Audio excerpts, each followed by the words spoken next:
C'est un privilège d'être ici dans la maison du Seigneur. Ce matin, j'ai fait quelques notes que le Seigneur m'a accordées. J'ai écrit certaines choses que le Seigneur m'a accordées. Et je pensais que si je reçois la possibilité, je vais en parler avant de prier pour les malades. Mais nous avions pris plus de temps avec les questions et réponses ce matin. Et je ne savais pas comment est-ce que ça allait être avec ma mère. Et que peut-être que ce soir, je pourrais peut-être revenir si par cela le programme de frère Nevel n'est pas interrompu. Tout à l'heure, je viens d'entendre un témoignage merveilleux d'une sœur chrétienne. Elle était dans la lignée de prière ce matin. Et elle se tenait là, en fait, dans la lignée pour quelqu'un d'autre. Et dans sa chambre, qui est normalement une chambre sombre, elle a le tableau accroché sur le souper du Seigneur. Et aussi, le soleil ne brille pas dans cette chambre. Et c'était à peu près vers 15 heures l'après-midi. Subitement, la lumière surnaturelle a éclairé la chambre. D'une manière que la même lumière qu'avait éclairé alors que nous avions ici parlé des 7 sages de l'église. Et elle a été un peu attentive à ce qui s'est passé. Elle est allée vers sa sœur et elle lui a dit, et sa sœur aussi s'est étonnée, car c'était déjà 1 heure qui avait passé. Et ensuite, ils ont appelé un prédicateur, le frère Strecker, et pour qu'il puisse voir cet événement surnaturel là-bas sur le mur, ce qui s'était passé. Et elles ont demandé au prédicateur, et il ne pouvait pas prier parce qu'il était vraiment surpris et étonné. Et quelqu'un a parlé en langue et l'interprétation a été donnée. Et ensuite, il a été dit que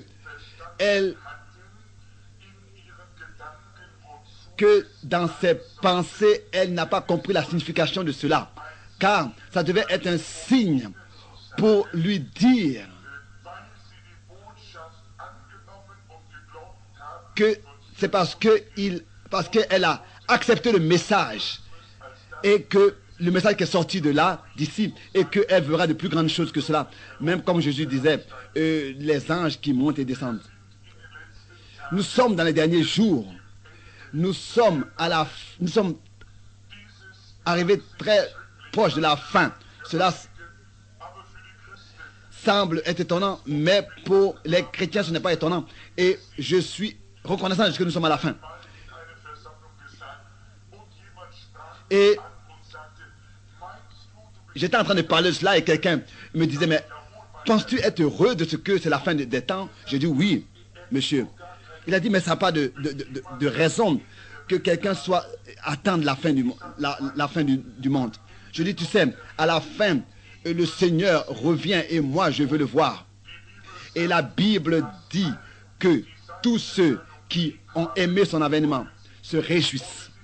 Et c'est quelque chose de précieux de savoir que toutes ces choses de la vie là vont cesser, vont passer, et que nous pourrons le voir. Il n'y a pas longtemps,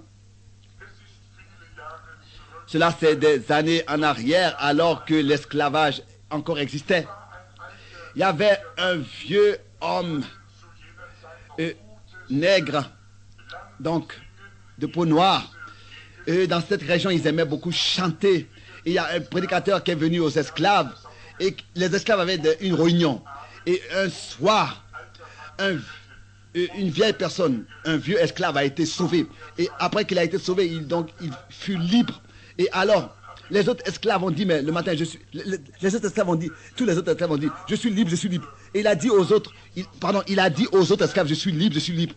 Et alors, le chef a dit, mais Sem, j'entends que tu dis à tous les esclaves que tu es libre. Il dit, oui, je suis libre parce que d'une réunion hier soir, j'ai été délivré de la loi du péché et de la mort. Donc il a rendu témoignage à tout le camp des esclaves qu'il est libre. C'est ça, être libéré de la loi du péché et de la mort. Comme c'est écrit dans Romains 8. J'avais été lié, maintenant je suis libre pour marcher selon l'esprit. Comme ce matin je le disais, la mort est seulement dans le péché. Le péché et la mort, c'est la même chose. Mais si vous êtes délivré du péché, vous êtes délivré de la mort. Si vous êtes ôté du péché, vous êtes ôté de la mort. Vous n'êtes plus dans le péché et de la mort. Si vous êtes délivré du péché et de la loi, alors vous êtes devenu une nouvelle créature en Christ. Et son patron lui a dit, mais Sam, est-ce que tu penses vraiment que cela est ainsi? Il dit, oui, le Seigneur hier soir m'a appelé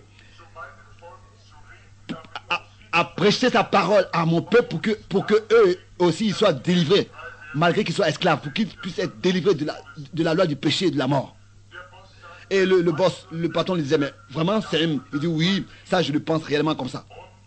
Et alors, je ne sais pas ce que tu vas faire avec moi, patron, mais ça je te le dis, je suis libre, je suis été délivré. Et le chef est venu, est sorti, et a dit donc, moi je suis un chrétien, je suis un enfant de Dieu aussi, tu es libre, va maintenant, je t'accorde ta délivrance et fais ce que tu as dans ton cœur, tu es libre, je signe ta délivrance. Tu peux à partir de maintenant faire ce que tu sembles bon et prêcher l'évangile à tes frères. Et ce vieux-là, pendant des années, a prêché. Et beaucoup d'esclaves sont devenus croyants. Et un jour, il est venu à la fin de sa vie. Et quand cela s'est accompli, il était comme un peu inconscient pendant quelques heures. Et beaucoup de ses frères blancs sont venus le visiter. Et un groupe était dans le bâtiment alors qu'il s'était réveillé. Et ils lui ont demandé, mais où est-ce que tu étais? Est-ce que tu as dormi? Il dit, non, j'ai pas dormi. J'étais à l'au-delà. J'étais donc dans la gloire. Et les frères prédicateurs ont dit, mais Sam, dis-nous, qu'est-ce que tu as vu là-bas? Il a dit ensuite, je suis entré par une porte blanche en perles. Et il a dit, dès que je suis entré par la porte, j'ai vu le trône. Et je l'ai vu sur le trône. Et des anges sont venus. Et l'homme a demandé, es-tu Sam? Il a dit, oui, je suis Sam. Et ils ont dit, ici est une couronne. Ici est le vêtement. Car tu as fait de grandes choses pour le Seigneur. Tu seras récompensé sur terre. Tu as fait de grandes choses et tu seras récompensé. Et il m'a dit, il a dit aux anges, ne me parlez pas de récompense. Moi, je veux le voir. Je veux le voir. C'est tout ce dont j'ai besoin. Je pense que tous nous ressentons ainsi, n'est-ce pas? Je ne veux pas de vêtements, je ne veux pas de palais, je ne veux pas de couronne. Je veux simplement le voir. Seulement de le voir, de le contempler, cela me suffira. Oh, comme c'est merveilleux. Oh, pensez à cela. Frère Neville et vous tous, nous n'attendons pas la fin du monde, nous attendons le retour du Seigneur. Et pour nous, la fin, c'est le retour du Seigneur. Ce sera merveilleux quand il reviendra. Quand nous le verrons. Je l'ai vu 2 fois, non, je l'ai vu 3 fois. Le Seigneur dans une vision. À chaque fois, il avait la même apparence. Il n'y a pas un peintre qui pourrait le dessiner. Oh, il ressemble à un homme, mais malgré tout, vous avez l'impression que s'il parle, toute la création, tout le monde s'arrêterait. S'arrêterait. Jamais un peintre pourrait comme ça peindre le visage du Seigneur. Jamais. Ils ne pourront jamais réussir. Exactement. Oh, comme souvent je pense, j'aurais bien voulu être là alors qu'il disait, venez à moi vous tous qui êtes fatigués et chargés. Ou bien alors quand il s'assied, il disait, venez à moi vous tous qui êtes fatigués et chargés, je vous donne du repos pour vos âmes. Ou bien alors qu'il parlait à ses disciples. J'aurais bien voulu être là et avoir entendu alors qu'il parlait autrefois, mais j'étais pas là-bas. Là-bas c'était Pierre, Jean et Jacques. Mais j'espère qu'un jour je me tiendrai là quand il dira, tu as bien fait mon serviteur fidèle, entre dans la joie de ton Seigneur. Et quand nous pensons que ce que Dieu a utilisé pour écrire la Bible, Paul, Ésaïe, Jérémie, tous les apôtres et tous les frères, partout où ils pourraient maintenant se trouver tous, le même Dieu qui était avec eux et qui a pu les utiliser à écrire la Bible, et qui leur a donné des dons, des prophéties, des signes, des miracles et des prodiges, la même puissance. Ces hommes-là, là où ils sont, nous serons avec eux. C'est le même Dieu que nous servons et qui fait la même chose encore aujourd'hui. Ce n'est pas comme ça de deviner. Non, nous le savons à 100%. Nous savons qu'il est présent aujourd'hui. C'est ainsi. Si nous... Est-ce que nous ne devrions pas être les hommes les plus heureux et joyeux qui existent sur terre? Qu'est-ce que les autres pourraient encore nous accorder? Cet après-midi, je parlais à une vieille personne, je crois, qui m'a dit qu'il a 88 ans ou bien 90 ans. Mais il n'y a pas longtemps, il s'est converti et je l'ai baptisé au nom du Seigneur Jésus-Christ. Et il est venu donc dans sa veste de dimanche et je pense que le frère Wood lui a donné donc des habits pour le baptême et je l'ai baptisé. Et il disait alors qu'il était jeune, comment est-ce que les choses sont allées pour lui. Et maintenant, il est un homme riche. Autrefois, pour $30, il disait par mois, il a travaillé pour $30 par mois. Et il ne voulait même pas se marier. Et il est resté seul, célibataire. Et comment est-ce qu'il a économisé 25 centimes, il a économisé, et maintenant il a presque 90 ans, il a 89 ans, et il marche encore bien droit. Et même si il atteint 100 ans, il n'a plus besoin de se soucier de manière financière. Il a assez économisé. Un homme bien, avec un bon cœur, qui fait ce qu'il peut pour les autres. Et je lui ai dit, bien-aimé frère, au-dessus de tout, alors que tu avais 87 ou bien 88 ans, Dieu t'a tendu sa grâce et t'a accordé la vie éternelle. Qu'est-ce que tu peux encore souhaiter d'autre? Et toute cette richesse sur cette terre que nous pourrions avoir, qu'est-ce que c'est? Tout ce que cet homme a. Vous savez que vous devez mourir, vous devez laisser tout cela ici.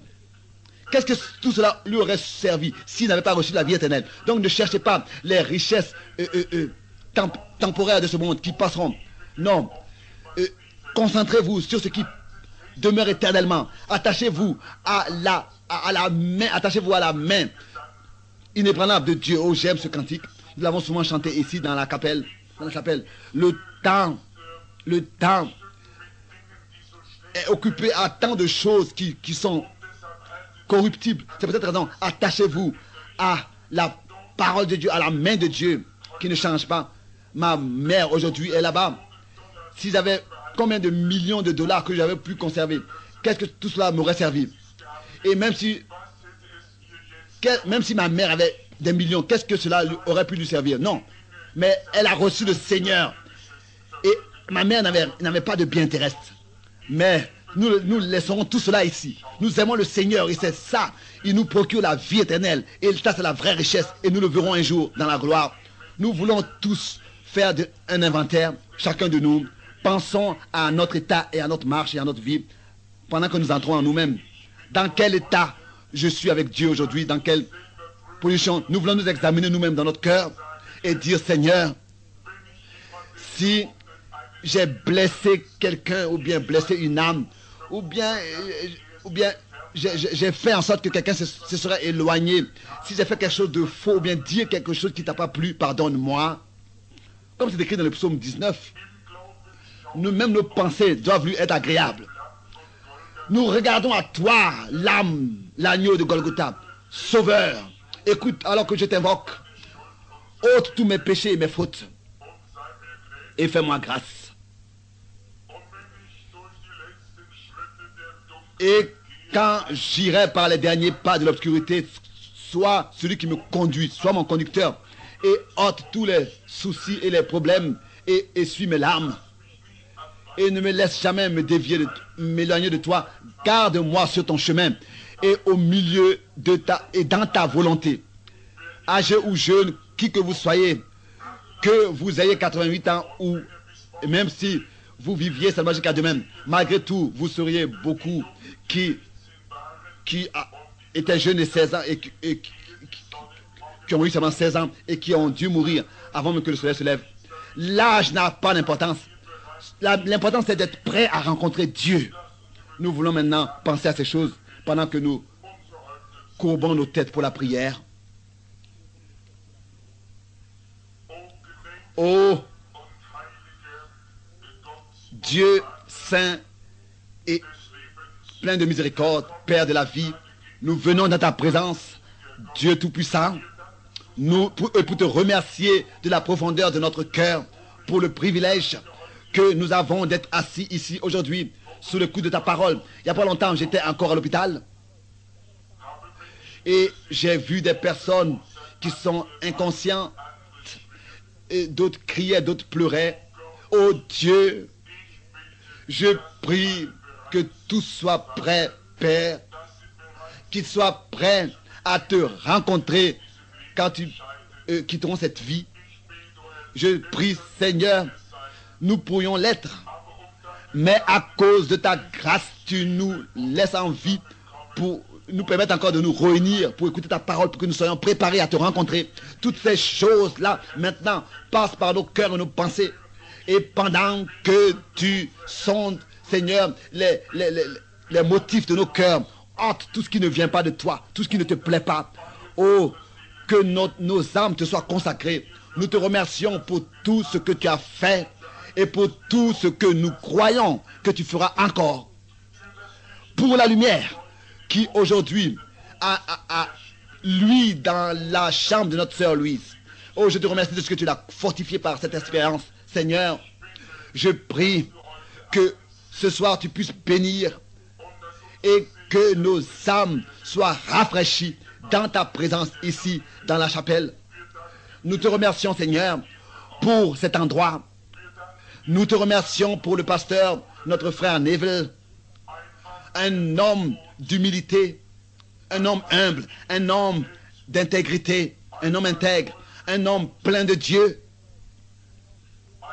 un homme avec Christ et avec l'Église.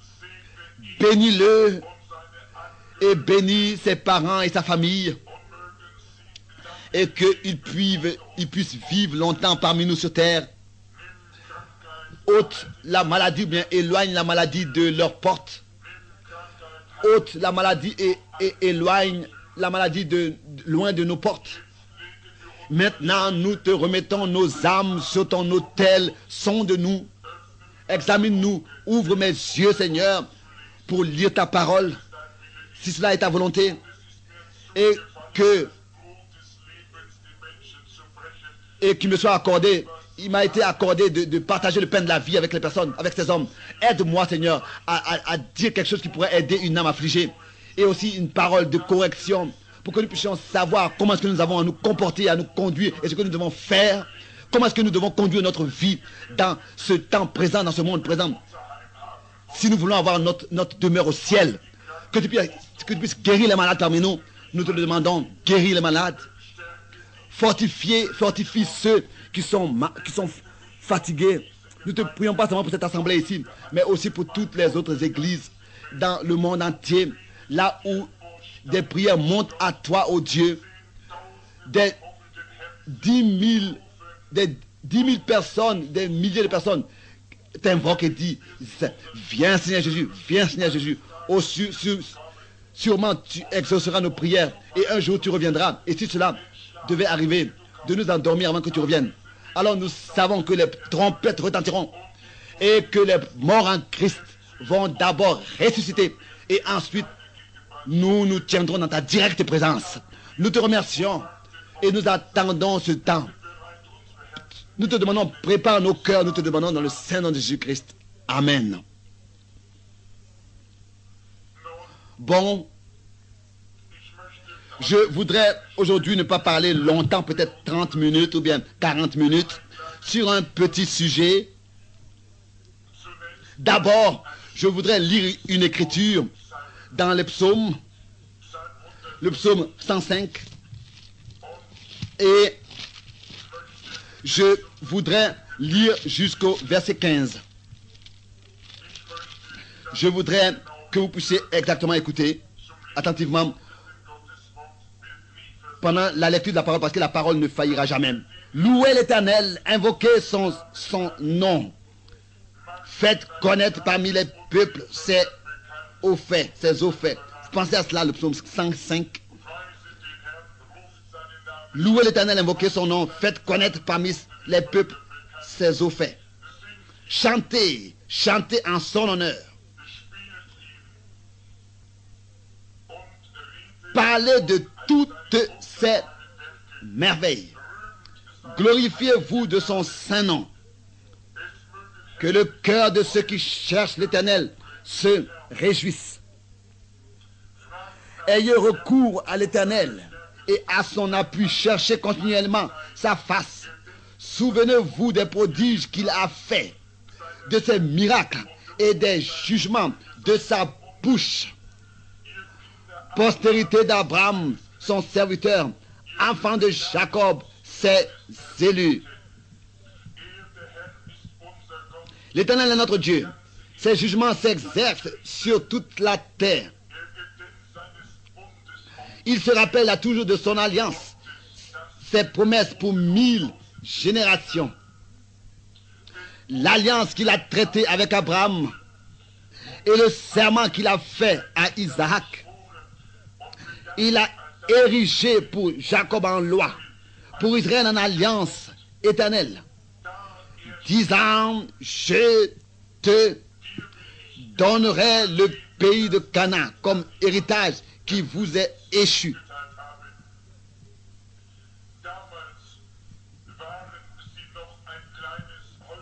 Ils étaient alors peu nombreux, autrefois, très peu nombreux et étrangers dans le pays.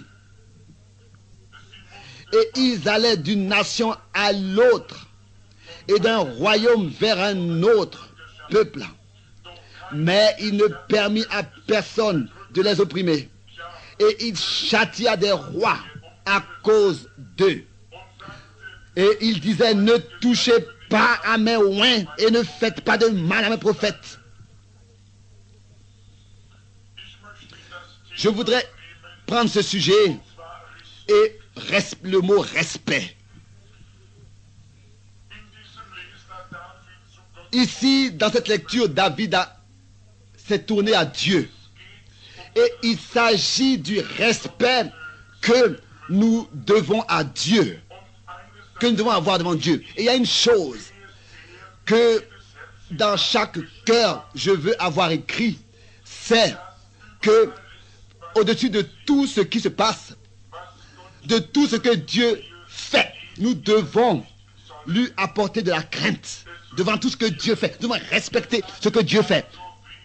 Il a dit, ils étaient alors peu nombreux, très peu nombreux. Cela a commencé avec Abraham, Isaac, et etc. Et à cause d'eux, il a châtié des rois et des nations. Et il a dit, ne touchez pas à mes oins et ne faites pas de mal à mes prophètes. Comme c'est écrit dans Ecclésiaste chapitre 12, verset 15. Écoutons la fin du discours. Écoutons la fin du discours. Crains Dieu et observe ses commandements. Ça, c'est là ce que doit faire tout homme. C'est là ce que doit faire tout homme. C'est de craindre Dieu. Vous ne pouvez pas avoir de respect si vous n'avez pas de crainte. Vous devez avoir la crainte de Dieu. Et le psalmiste l'a aussi dit, ou bien alors dans les proverbes, il est écrit, la crainte de Dieu est le commencement de la sagesse. C'est le commencement de la sagesse. Et cela ne veut pas dire que vous avez peur de Dieu, mais que vous lui apportez du respect et de la crainte. Et si vous respectez Dieu, vous le craignez. Et vous craignez de faire quelque chose qui ne pourrait pas lui plaire, ou bien alors de faire quelque chose qui n'est pas droit devant ses yeux. Comme c'est écrit dans Exode 15, verset 26, vous voyez, je crains ma mère, mes parents, je crains ma femme, je crains l'église, je crains les frères et les sœurs, je crains les serviteurs de Dieu. Je ne veux pas être comme ça, une pierre d'achoppement devant eux. Je crains le peuple, je crains les hommes de la ville, de ne rien faire qui leur ferait penser que je ne suis pas un chrétien, que je ne suis pas un chrétien. Je ne veux rien faire qui pourrait faire penser aux gens que je ne suis pas un chrétien. Avant de pouvoir avoir du respect, vous devez avoir de la crainte. Et Dieu exige cela. Dieu exige du respect. Et ça, c'est Dieu qui le fait. Il exige cela. Et la crainte nous produit le respect. Vous savez que la crainte produit le respect. Vous savez, par exemple, si quelqu'un est un fermier, ou bien Il travaille dans un magasin. Et personne ne s'occupe de lui, personne ne le respecte, mais quelque chose là. Mais donne-lui un travail en tant que policier, par exemple.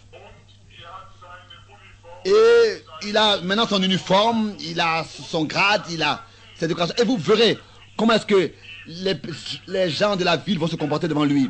Quelque part, ils auront du respect. Ils auront une certaine crainte à cause de ce qu'il représente. À cause de ce qu'il représente. Vous voyez, et si quelqu'un devient le maire de la ville, ou bien alors, par exemple, le président Kennedy, ou bien quelqu'un de semblable, vous voyez, subitement, il est quelque chose d'autre. Plus l'homme que nous avions connu, plus cet homme-là qui gagnait $40 par semaine. Non, une telle personne, les gens ne vont même pas s'occuper. Mais subitement, quelqu'un devient président. Alors, il a mérité qu'on puisse le respecter. Si Dieu est Dieu, alors il a mérité du respect. Il mérite du respect. Nous devons le respecter et venir dans la crainte devant lui. Dieu l'exige. Dieu exige cela pour sa personne, pour lui-même et pour tous ses serviteurs. Dieu exige du respect pour ses serviteurs. Nous savons qu'ils sont ses serviteurs car il les a confirmés par sa parole et il les utilise, il les prend et il les fait devenir des serviteurs de Dieu et il prouve qu'ils sont ses serviteurs et il réalise, il confirme sa parole par eux. Si vous respectez ces serviteurs, vous respectez Dieu. Vous voyez? Et ensemble, nous respectons Dieu et nous nous respectons les uns les autres. Est-ce que Jésus n'a pas dit que ce que vous faites à l'un de ces petits, c'est à moi que vous l'avez fait? Matthieu 18, versets 5 et 6. Mais si quelqu'un scandalisait un de ces petits qui croit en moi, il vaudrait mieux pour lui qu'on suspende à son cou une meule de moulin et qu'on le jette au fond de la mer avant de devenir un scandale. Regardez, les anges veillent sur eux et voient la face de Dieu continuellement. Verset 10. Nous sommes une partie de Dieu. Dieu donc exige ce respect. Et ensuite, Dieu montre qui sont ses enfants. Et Dieu fait des signes et des miracles qui ont lieu, qui se passent, qui se réalisent, qui se manifestent. Bon, nous allons toucher certaines questions qui sont parmi le peuple de Dieu. Je voudrais commencer, par exemple, avec Noé. Noé avait reçu une révélation de Dieu contre tout ce que la science de l'époque aurait pu prouver. Et malgré tout, il parlait avec Dieu et Dieu parlait avec lui. Et ensuite, il a préparé l'arche, les moqueurs, etc.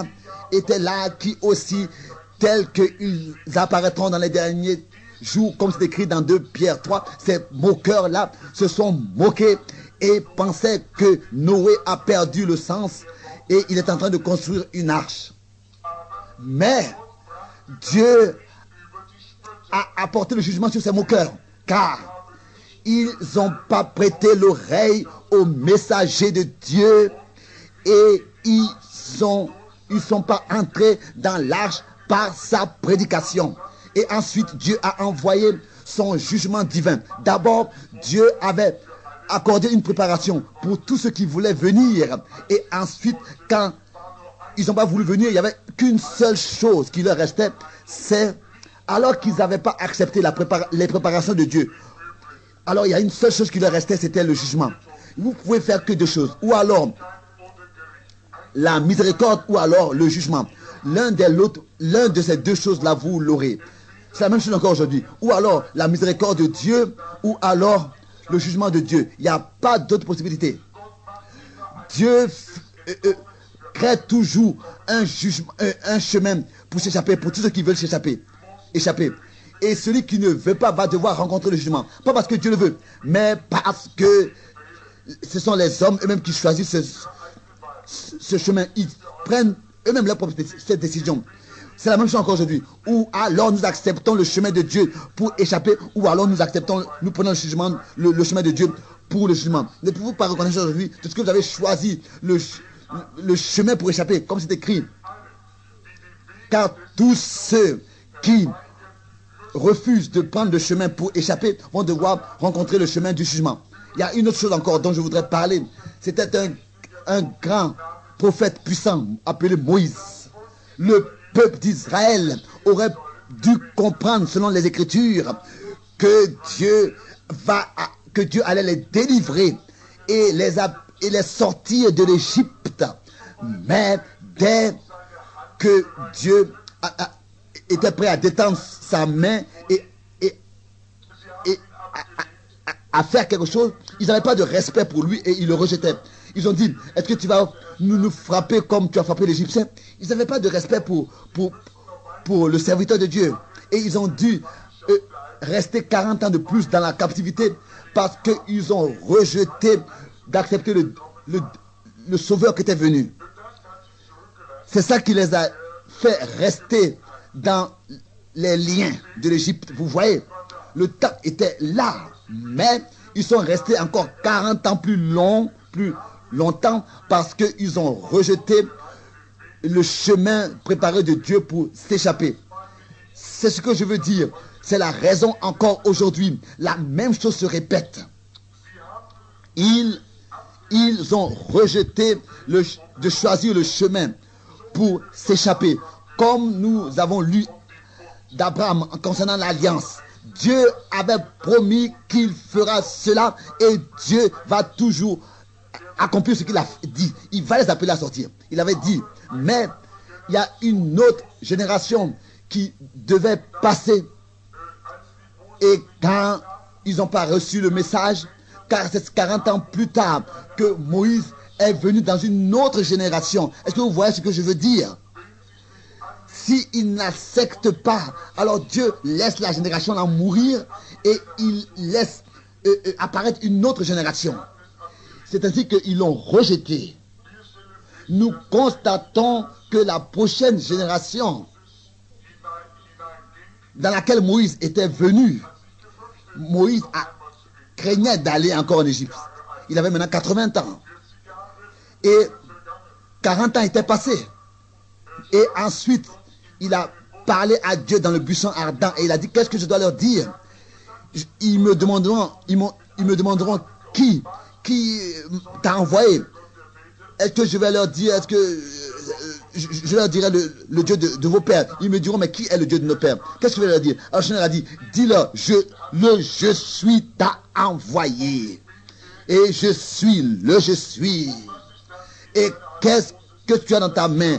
Moïse dit, c'est une verge, un bâton. Et il a jeté par terre, il est devenu un serpent. Et il a mis sa main dans sa poche et elle était frappée de lèpre. Et il a relevé et il a ressorti, elle était de nouveau guérie. Le Seigneur a dit, va et montre tous ces miracles là devant le peuple. Et c'est ainsi qu'ils reconnaîtront après ces choses que je t'ai envoyé en tant que sauveur. Oh frère, Dieu le fait toujours de nouveau.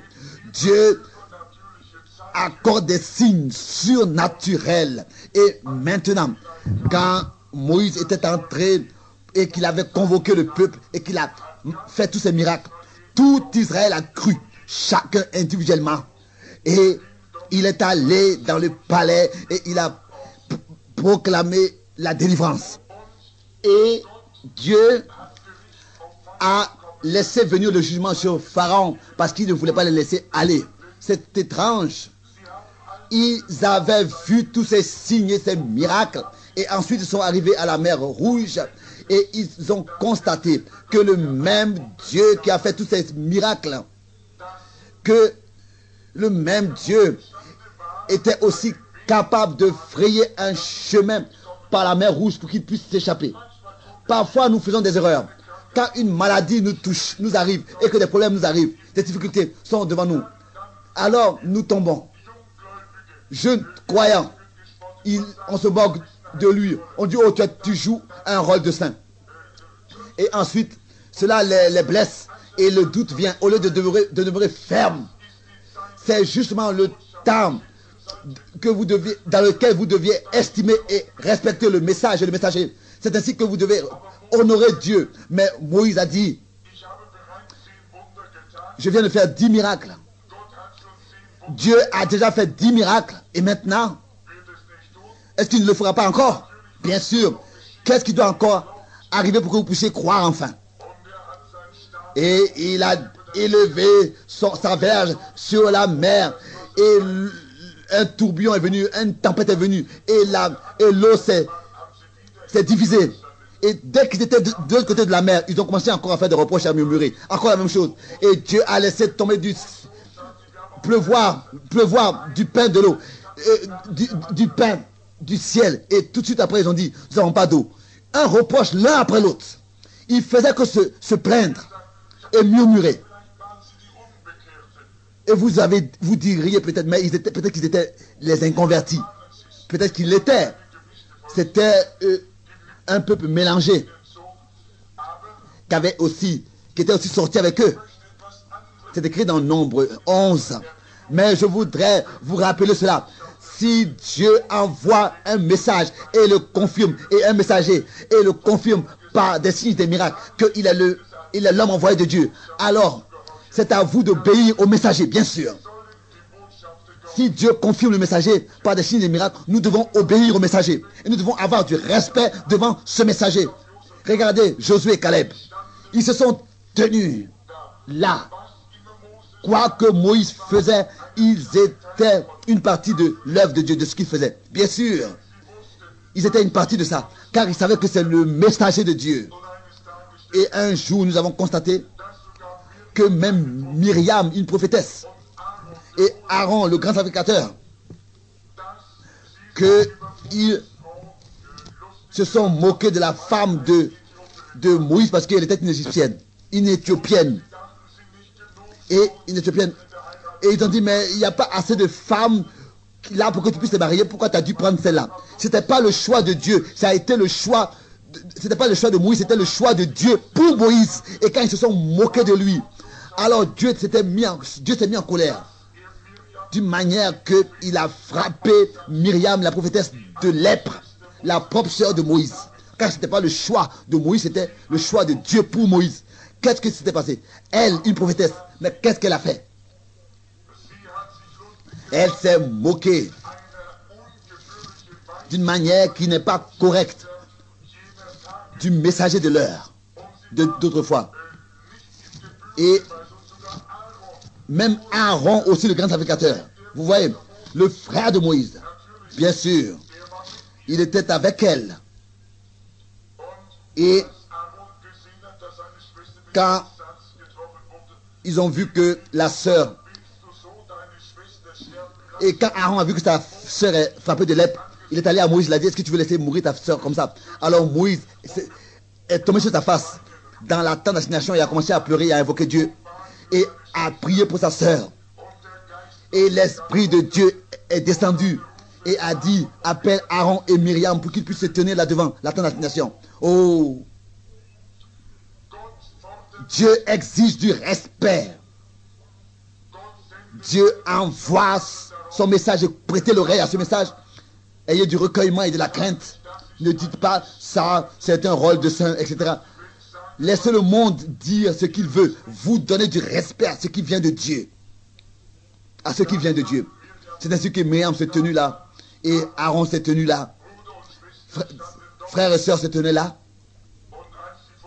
Et quand ils ont apparu devant Dieu, alors Dieu a dit, pourquoi est-ce que vous ne craignez pas Dieu? Il a dit cela au grand sacrificateur Aaron et à la prophétesse Myriam. Il a dit, si un homme est parmi vous et qu'il est spirituel, qu'il est prophète, alors moi le Seigneur, je me révèle à lui. Je parle à lui dans des songes et par des visions. S'il est spirituel, bien si c'est un prophète. Mais avec mon serviteur de Moïse, ce n'est pas ainsi. Avec mes propres lèvres, j'ai parlé à ses oreilles, de face à face. Et vous n'avez pas peur, et vous ne craignez pas Dieu, et vous murmurez. Si vous parlez de Moïse, vous parlez de moi. Si vous ne respectez pas Moïse, si vous ne pouvez pas le respecter, vous ne pouvez pas me respecter. Et que je ne me suis pas manifesté parmi vous, et je n'ai pas prouvé qu'il est mon serviteur, et que vous n'avez pas de crainte et de respect. Qu'est-ce qui se passe aussi avec les gens aujourd'hui, les croyants aujourd'hui? Ils n'ont pas de respect réel de tout leur cœur. Pas d'honneur. Bon. Il a dit, parce que vous avez fait ceci. C'est peut-être raison que tu as reçu la lèpre. C'est peut-être raison que les choses se sont passées telles qu'elles se sont passées. Vous aurez dû savoir que c'est mon serviteur. Et vous le savez. Et si vous dites quelque chose contre lui, c'est contre moi que vous dites cela. Moïse a prié pour leur vie, pour qu'elle soit sauvée. Et Dieu a sauvé sa vie.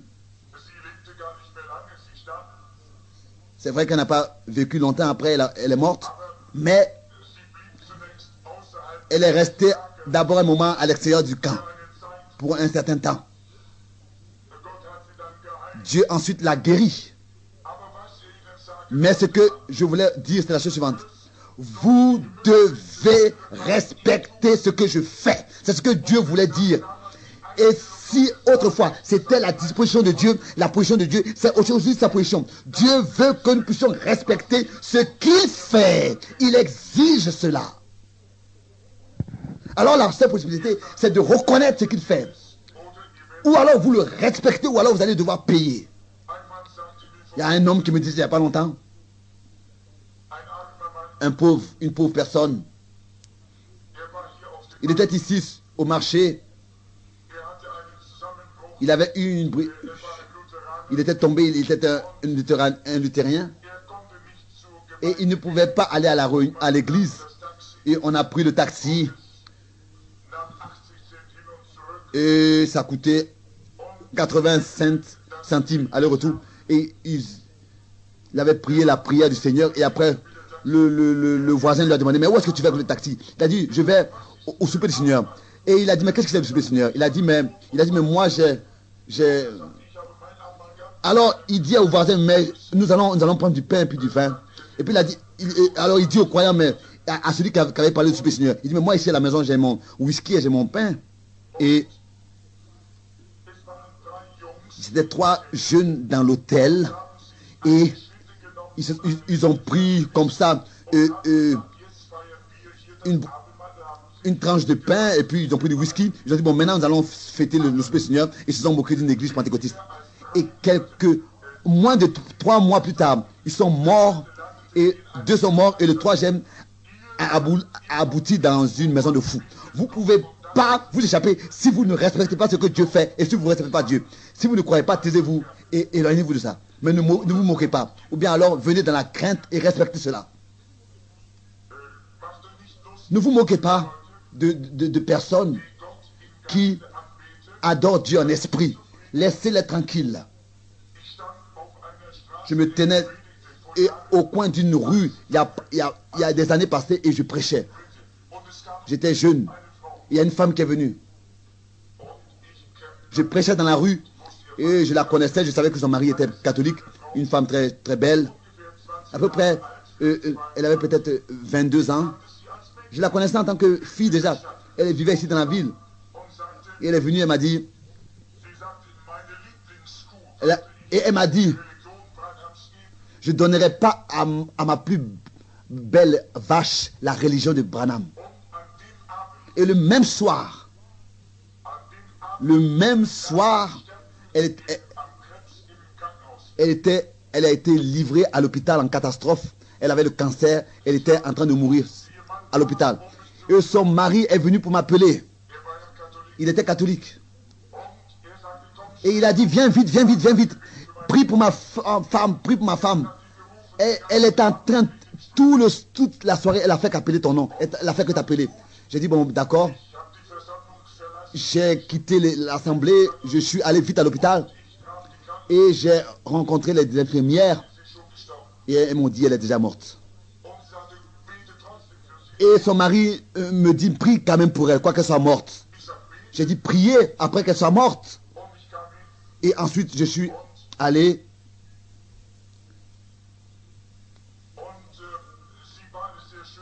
C'était une femme très belle. Et ses cheveux gris, bien peignés. Et la sœur, l'infirmière a dit, Billy, elle est morte dans une telle douleur terrible. Elle a crié ton nom, appelé ton nom. Elle a dit, dites-lui qu'il puisse me pardonner pour ce que j'ai fait. Et ses yeux-là même n'étaient même pas fermés entièrement. Et vous savez ce qui se passe quand quelqu'un meurt? C'est une mort terrible. Ses yeux étaient à moitié ouverts. Et L'infirmière m'a dit, elle est morte dans une douleur terrible. Elle a souffert et qu'est-ce qui s'est passé? Elle m'a méprisé et elle a méprisé l'évangile que je prêche. Alors que Dieu avait fait des signes et des miracles. Alors que j'étais à New Albany, j'avais parlé à un pécheur et je l'ai conduit à Christ. Une grande personne dans un garage. Et l'un de mes amis était là et son beau-fils. Et je prêchais. C'était vers midi. Et j'ai parlé de Dieu à lui. Et partout, c'est ainsi que j'ai utilisé mes pauses de midi pour conduire des âmes à Christ. Et il m'a dit, Mr. Branham, j'étais moi-même jeune autrefois. Mais il m'a dit, Mr. Branham, maman avait une religion de cœur comme vous. Et il a commencé à pleurer. Et je lui ai demandé, depuis quand est-ce qu'elle est décédée? Reparti à la maison. Il m'a dit, depuis des années. Et il m'a dit, Dieu a exaucé ses prières et exauce maintenant. Et quelqu'un d'autre est venu et a dit, Billy, si toi tu veux venir dans mon garage, tu peux venir à chaque moment. Mais ta religion ne l'amène pas avec toi. Je me suis retourné et j'ai dit, là où Christ n'est pas la bienvenue, moi je ne veux pas non plus être la bienvenue. Et il a dit, mais écoute, sois un peu normal. Et dans mon cœur, j'ai entendu une voix qui m'a dit, il va récolter ce qu'il a semé. Ça aurait été mieux pour lui qu'il reçoive une meule et qu'il coule dans la mer. Et le même jour, son beau-fils, en faisant marche arrière pour rentrer dans le garage, ne l'a pas vu et l'a collé au mur, l'a écrasé avec la voiture et il était mort. Vous voyez, Dieu exige du respect, il exige. Et Myriam, la sœur de Moïse, aurait dû savoir mieux faire que ça. Et Aaron aurait dû savoir mieux faire que ça. Ils auraient dû savoir que Moïse était conduit par l'Esprit de Dieu pour faire ce qu'il faisait. C'est ça. Un prédicateur baptiste m'avait écrit une lettre il n'y a pas longtemps. Oh, si il ne pouvait pas s'il pouvait me m'ôter la vie de forêt. Et il disait, un homme qui est paresseux comme toi, et un prédicateur qui pense être comme un Élie et qui reste assis à la maison. Et Billy lui a répondu. Et moi je disais, mais écoute Billy, tu dois d'abord me laisser lire la lettre avant de répondre. Et ensuite Billy a écrit, c'est pas mon papa qui répond, mais c'est moi qui réponds. Tu dis que mon papa est à un ministère comme Élie et va dans la forêt pour passer du temps là-bas et reste dans la forêt au lieu de prêcher. Et il lui a écrit, sais-tu que même Élie est resté 3 ans et demi sans prêcher? Hein? Ouais. Il y en a qui s'arrêtent à des choses, ils veulent tous aller prêcher en leur propre nom. Un homme doit être conduit par le Saint-Esprit et alors on doit respecter ça. Il n'y a pas longtemps, une âme précieuse ici dans la ville demandait où est Billy. J'ai dit, mais il est au Canada. Et ils ont dit, mais est-ce qu'il est déjà reparti chasser? Bien sûr. Ils ont dit, bien sûr, il ne fait rien d'autre. Donc, ce sont des gens qui ont demandé après moi. Et ils ont dit, je suis encore au Canada. Ils ont dit, ah oui, donc il ne fait rien d'autre de toute façon, c'est sûr, il est allé chasser. Mais les gens ne savent pas que j'allais dans la puissance du Saint-Esprit, selon une vision ainsi dit le Seigneur, qui m'avait été accordée, et le Seigneur m'avait dit d'aller là-bas. C'est pour ça que j'étais allé. Qu'est-ce que ces gens feront le jour du jugement? Qu'est-ce que ça m'aidera d'aller au lit de cette personne pour prier pour lui? D'abord, il faut qu'il croie. Et qu'il fasse confiance en vous, avant que vous puissiez prier pour lui. Mais si les gens ne peuvent pas croire, même si ils vous frappent sur l'épaule, et malgré tout, vous savez qu'ils ne vous croient pas. Ils ne croient pas. Même s'ils vous frappent sur l'épaule. Vous ne pourrez rien faire pour eux, bien sûr. Bien sûr qu'ils vous appellent pour que vous puissiez prier pour eux. Mais vos prières à ce moment-là ne servira à rien pour eux. Parce qu'ils n'ont pas de respect. Vous devez croire. Ils n'ont pas de respect pour vous. Oh, si une âme peut vraiment croire, vous allez voir ce qui se passera. Vous devez respecter cela. Par exemple, Jézabel, dans les jours d'Élie. Comment est-ce qu'elle a méprisé Élie? Élie était en fait son pasteur, bien sûr. Oh, ça, elle ne voulait jamais l'accepter. Lui, en tant que pasteur, non, non, non. Elle était une athéiste, ou bien comme ceux qui adorent des idoles. Et elle avait ses propres prêtres sacrificateurs. Mais malgré tout, Élie était son pasteur, bien sûr. Est-ce qu'il ne lui a pas dit tout et il ne lui a pas cité ses péchés, nommé ses péchés, mais elle n'a pas accepté, malgré tout. Elle l'a méprisé. Elle le haïssait, bien sûr. Et qu'est-ce qui s'est passé? Dieu l'a donné aux chiens pour qu'elle puisse servir de nourriture aux chiens. Parce qu'elle a méprisé le message de l'heure. Dieu exige du respect. Vous devez avoir ce respect. Si vous avez reçu une fois quelque chose de Dieu, vous allez le respecter et vous le ferez de tout votre cœur. Mais elle a méprisé Dieu et ses prophètes. Elle savait qu'Élie était un prophète.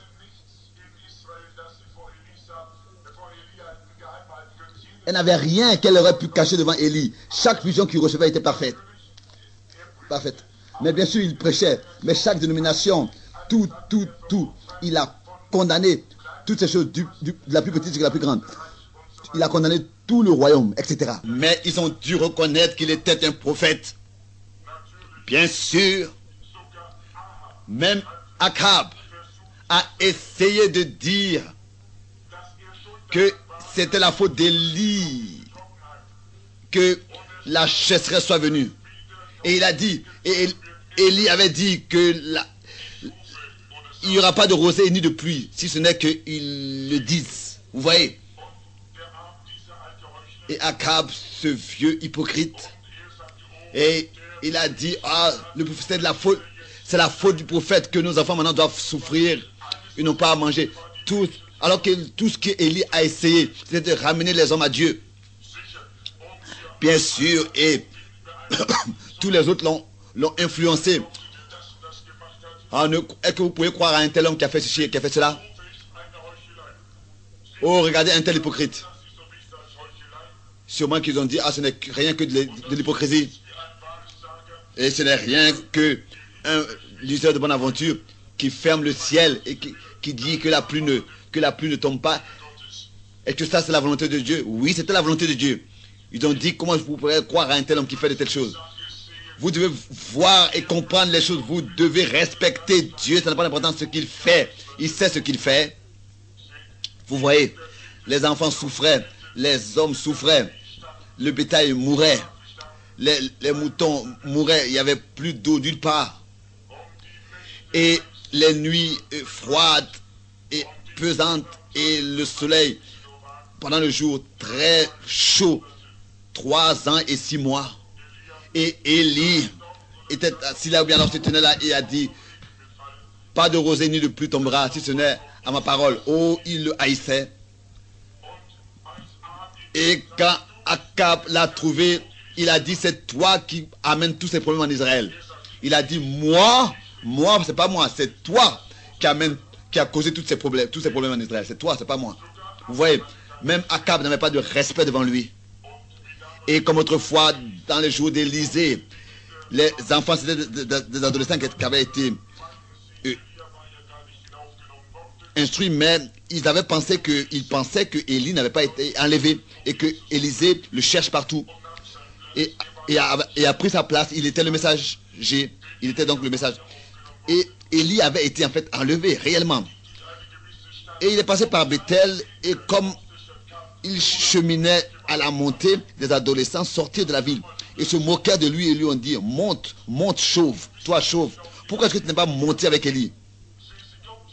Vous voyez, ils ne croyaient pas qu'Élie était monté. Avait été enlevé, ils ne savaient pas où est-ce qu'il était. C'était pas seulement le manque de respect devant l'homme, mais aussi devant le message. Et il était celui qui était venu après Élie en tant que prophète. Et il avait la même onction, le même esprit, la même puissance était sur lui. Et il avait fait la même chose que Élie avait fait. Alléluia. Jésus-Christ dit, celui qui croit en moi fera les œuvres que j'ai faites. Vous voyez, ces signes accompagneront ceux qui auront cru. Et c'est ainsi qu'ils n'ont pas respecté.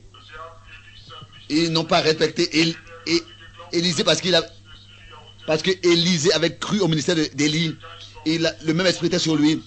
Et il s'est retourné. Et il a prononcé la malédiction sur les enfants. Et des ours sortirent de la forêt et déchirèrent 42 de ces adolescents. Vous voyez, il était cet homme qui avait de l'autre côté du Jourdain pris le manteau et frappé le Jourdain. Et il a traversé le Jourdain à sec. Vous voyez, partout on a su dans le pays qu'il était l'homme de Dieu. Et malgré tout, il parlait l'un avec l'autre. Oh, qui c'est cette personne? C'est qui celui-là? Il le méprisait. Cet homme-là qui dit que l'homme de Dieu avant lui est monté au ciel, est-ce qu'il a vu? Est-ce que quelqu'un l'a vu? Qui peut le dire? Vous voyez, bien sûr, ils ne le croyaient pas. Ils ont dit, nous avons vu aucun char céleste ou bien aucun cheval céleste, etc. Nous n'avons rien vu venir prendre Élie. Et maintenant, vous voulez dire qu'il a été enlevé. Et aujourd'hui, c'est la même chose qu'ils disent sur Jésus. Ils disent, oh, autrefois, on a dit que des gens étaient venus pendant que les soldats dormaient et ils ont pris, ces disciples ont pris son corps. Et ici, Élie avait été enlevé. Et ce jeune prophète, il est passé par la ville. Et en tant que jeune homme, il avait déjà perdu ses cheveux.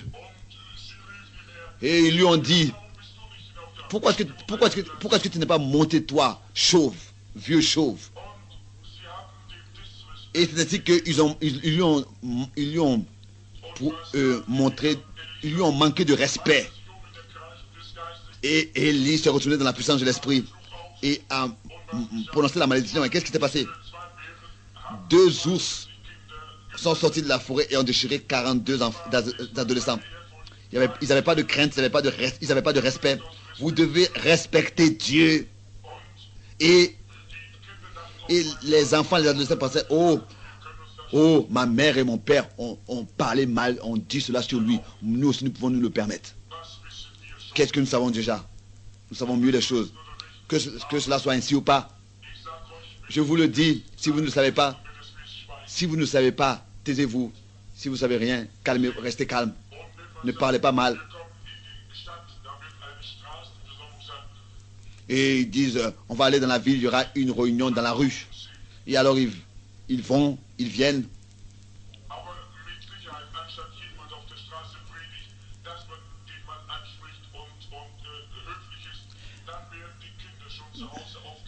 Mais c'est ainsi que les enfants, on leur apprend cela déjà à la maison. Le manque de respect, les parents déjà parlent mal, les enfants écoutent, alors les enfants aussi parlent mal de celui-ci, de celui-là. Et ils disent, toi chauve. Hein? Déjà quand il y a des réunions dans la rue, on voit comment est-ce que les enfants se comportent. Hein? Quel âge il avait? Et nous, est-ce que nous devons le croire? Et ce qu'il dit, qu'est-ce que c'est en fait? C'est seulement un homme avec lequel on devrait se moquer, exactement comme Élie. Il ne vient pas non plus dans notre église. Et peut-être quelque part, il distribue des traités. Il rend des témoignages. Il ne croyait pas. C'est ainsi que cela a été dit aux enfants à la maison. Si les enfants avaient été correctement enseignés, on leur avait enseigné à la maison le respect et la crainte, alors ils seraient allés devant le prophète de Dieu. Et ils auraient dit, prie pour nous. Mais ils ont été influencés de parler l'un avec l'autre, de celui-ci, de se moquer de celui-là et de parler de cette manière. C'est la même chose encore aujourd'hui. Ils se moquent quand il y a des réunions dans les rues, quand il y a un prédicateur qui prêche l'évangile dans la rue. Ils se moquent de lui. Élisée a dû les maudire au nom du Seigneur. Pas à cause des enfants, mais à cause aussi des parents qui ont laissé les enfants comme ça aller et qui ne leur a pas appris le respect devant les adultes. 2 ours ont déchiré 42 adolescents. Dieu exige du respect devant ses prophètes, devant ses serviteurs. Celui qui ne respecte pas ses prophètes, ses serviteurs, alors ils auraient dû se taire et ne rien dire.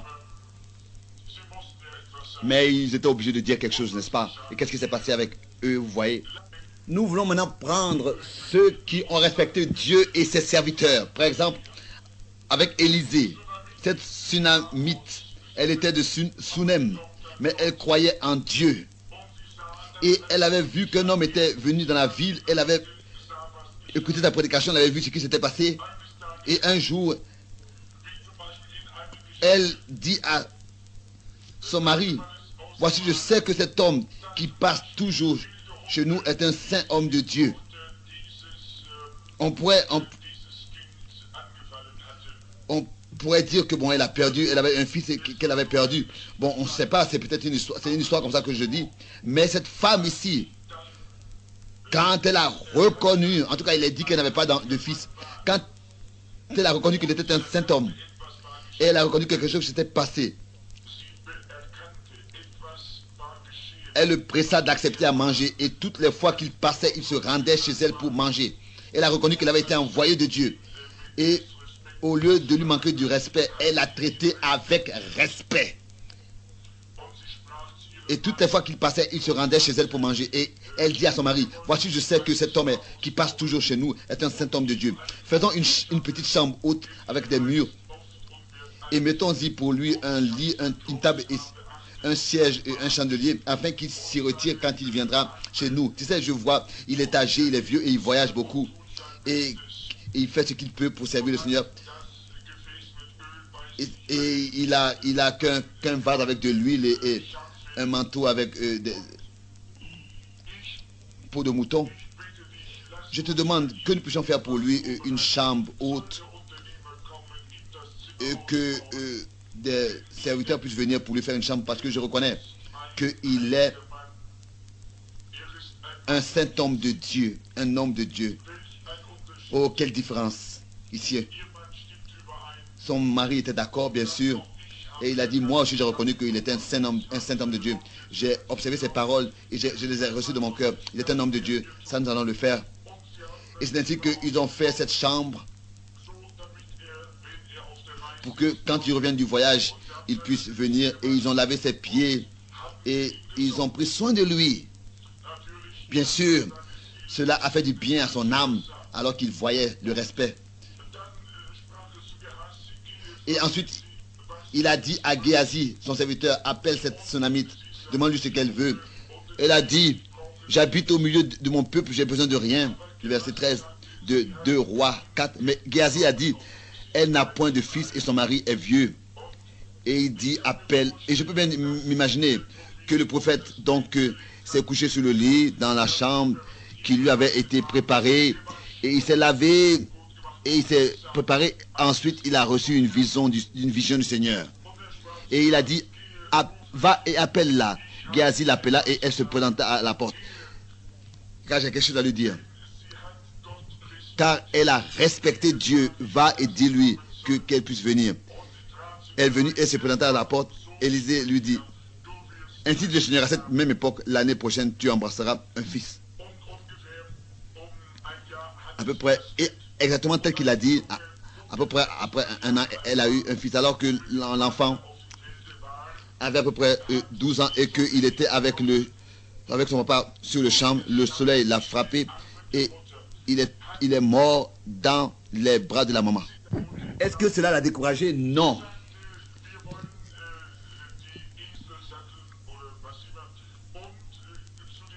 Alors elle a dit, nous voulons aller prendre l'enfant et aller au prophète de Dieu. Ça, c'est avoir du respect. Et son mari a dit, mais où est-ce que tu vas? Elle a dit, je vais à l'homme de Dieu. Oui. Que ce soit le sabbat, que ce soit la pleine lune, peut-être qu'il ne sera pas là, bon, c'est pas, ça ne fait rien, mais nous voulons nous préparer pour aller à l'homme de Dieu. Et ils sont allés par les montagnes et tout, c'était dur. Et Élie est sorti et il a dit, elle ressemble à la tsunami, sûrement qu'elle a des problèmes. Va à sa rencontre. Et Dieu ne m'a rien dit de ce qu'elle a. Vous voyez, Dieu n'a pas toujours besoin de dire tout à son serviteur, même à ses prophètes. Dieu ne dit pas tout. Dieu fait ce qu'il veut faire. Il est Dieu.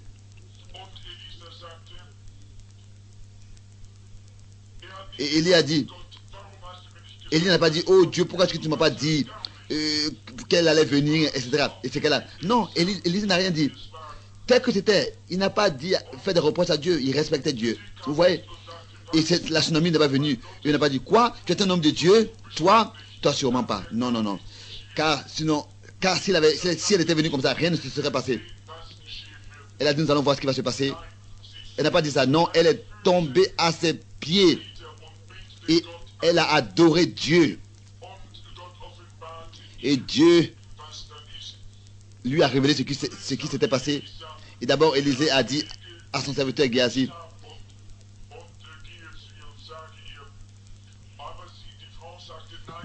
prends le bâton et va vers elle. Mais elle a dit, non, non, non, je veux aller au serviteur de Dieu. Et c'est ainsi qu'il a dit, je ne t'abandonnerai pas jusqu'à que Dieu ait répondu. Et Élisée est resté. Il est allé dans la chambre où l'enfant était. Et dans la chambre, il marchait à droite et à gauche car c'était une femme de recueillement qui respectait l'homme de Dieu. Elle savait qu'il était un homme de Dieu. Et Élisée est resté près de l'enfant jusqu'à que Dieu lui donne une vision. Et ensuite, l'enfant a été ramené à la vie. Pourquoi? Parce qu'elle a respecté l'homme de Dieu. Amen. 2 Rois 4 à partir du verset 18. Qu'est-ce qui s'était passé avec Martha? Dans le Nouveau Testament, elle a toujours pensé à ce qu'elle devait faire. Marie, elle voulait toujours écouter la parole de Dieu. Elle s'asseyait au pied du Seigneur pour écouter. Pour elle, ce n'était pas important. Est-ce que les coussins sont changés? Est-ce que les plantes sont arrosées? Est-ce que la maison est propre? Ce n'était pas son problème. Elle voulait écouter la parole du Seigneur. Et Martha s'occupait de faire un repas pour le midi et elle s'occupait des choses extérieures pour que tout soit en ordre, tout soit propre. Elle était en souci pour ça. Elle aussi, elle voulait faire quelque chose pour Jésus de sa manière. Marie aussi de sa manière. Martha de sa manière pour Jésus. Beaucoup parlent contre Martha. Ils disent qu'elle aurait dû montrer plus d'intérêt. Elle aurait pu plus s'intéresser. Non, non, non, un moment. Non. Vous voyez qu'il y aura un jour qui viendra où Martha aussi, on parlera d'elle. Regardez, alors que Lazare mourut, son frère, c'est elle, Martha, qui a envoyé pour qu'on puisse aller chercher le Seigneur Jésus. Et d'abord, il n'est pas venu. Et elle a de nouveau envoyé et il n'est pas venu. Et ensuite, quand il vint, c'est elle qui est allée à sa rencontre. Et elle n'a pas dit, mais pourquoi est-ce que tu n'es pas venu? Pourquoi est-ce que tu n'es pas venu alors que je t'ai laissé appeler? Mon frère était malade. Nous avons abandonné nos églises, nos organisations. Nous avons fait tout pour te suivre. Nous croyons que tu es un homme de Dieu. Mais maintenant que nous avons des problèmes, comment est-ce qu'en tant qu'homme de Dieu, nous en tant que 3 orphelines qui sont restées, nous qui avons pris soin de toi, et tel que nous avons pris soin autrefois du temple, et nos pères étaient attachés au temple, et maintenant nous t'avons cru, et en tant que et aussi ton enseignement, et tu es un prophète, tu es le fils de Dieu. Comment est-ce que nous pouvons encore maintenant te croire si tu n'es même pas venu alors que nous t'avons appelé? Quand nous avions eu besoin de toi, tu n'es pas venu. Hein, nous avions eu des problèmes et tu n'as pas considéré cela. Et nous avons envoyé 2 fois et tu t'es même pas occupé. Pourquoi est-ce que tu as fait ceci et cela? Non, non, non, non. Si Marthe avait parlé comme ça dans Jean 11, rien ne se serait passé. Lazare ne serait pas ressuscité. Mais qu'est-ce qu'elle a fait? Elle est vint et elle est allée à sa rencontre. Elle est tombée à ses pieds. Elle a dit, Seigneur, si tu étais ici, mon frère ne serait pas mort. Vous voyez qu'est-ce qu'elle a fait? Elle a respecté le Seigneur. Elle était dans la présence de Dieu et elle a respecté cela. Elle a appelé Seigneur. Elle a dit, Seigneur, pas j'ai envoyé maintenant. Non, il n'y avait aucun reproche dans son cœur. Tout était oublié. Maintenant, tu es ici. Si tu avais été ici, mon frère ne serait pas mort. Il a dit, ton frère va ressusciter. Oui, je sais qu'il va ressusciter au dernier jour. Mais il a dit, je suis la résurrection et la vie. Celui qui croit en moi, même vivra même s'il meurt.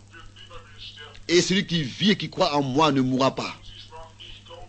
Et elle a dit, je crois, tu es le Fils de Dieu qui devait venir dans le monde.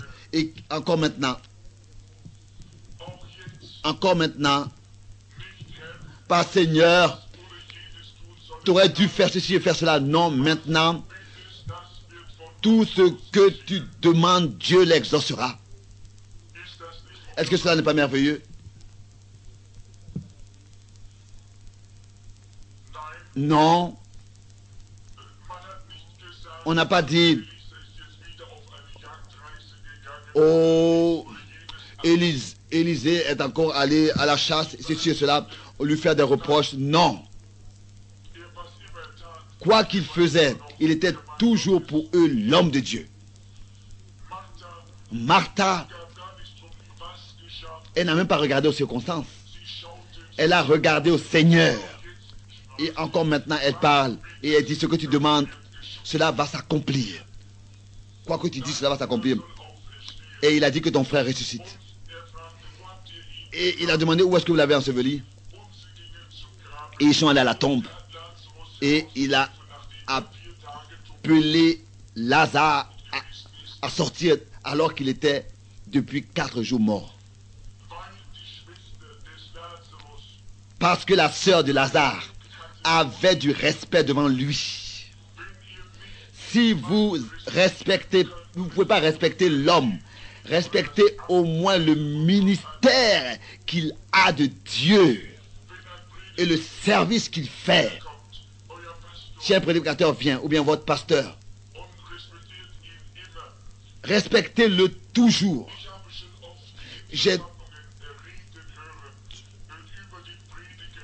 Parfois dans des assemblées, j'ai vu des gens parler du prédicateur. Tout ce qu'ils ont dit, toutes sortes de choses ils ont raconté sur lui. Ils ont dit, ah, il ne fait rien de bon, il ne peut rien faire. C'est un bon à rien. Je ne dis pas cette assemblée ici, mais l'assemblée dans laquelle j'étais. Vous devez aimer votre pasteur. Et aimer celui qui prêche. Vous devez savoir que c'est un homme aussi. Mais que c'est Dieu qui l'a établi comme en tant que pasteur. Le Saint-Esprit l'a placé comme surveillant. Et vous devez de cette manière-là le respecter. Ça n'a pas d'importance ce que le pasteur a fait. Si vous, dans votre cœur, vous ne le respectez pas en tant que serviteur de Dieu, Dieu ne pourra rien faire pour vous. Celui qui me reçoit celui qui m'a envoyé, a dit Jésus. Et celui qui ne me reçoit pas ne peut pas non plus recevoir celui que j'envoie. Vous voyez, il dit, vous dit que Dieu est votre Père et vous ne me recevez pas. Vous devez avoir du respect, accepter, recevoir, croire. Martha croyait. Il y a quelque chose que déjà ce matin, un peu j'avais voulu souligner, je soulignais. Alors que la femme vint et que sa prière avait été rejetée. il parlait aux Juifs et elle était une païenne. Elle ne savait pas comment est-ce qu'elle devait s'adresser à lui, mais elle avait un problème. Et elle savait qu'il est le Fils de Dieu. Et elle le croyait.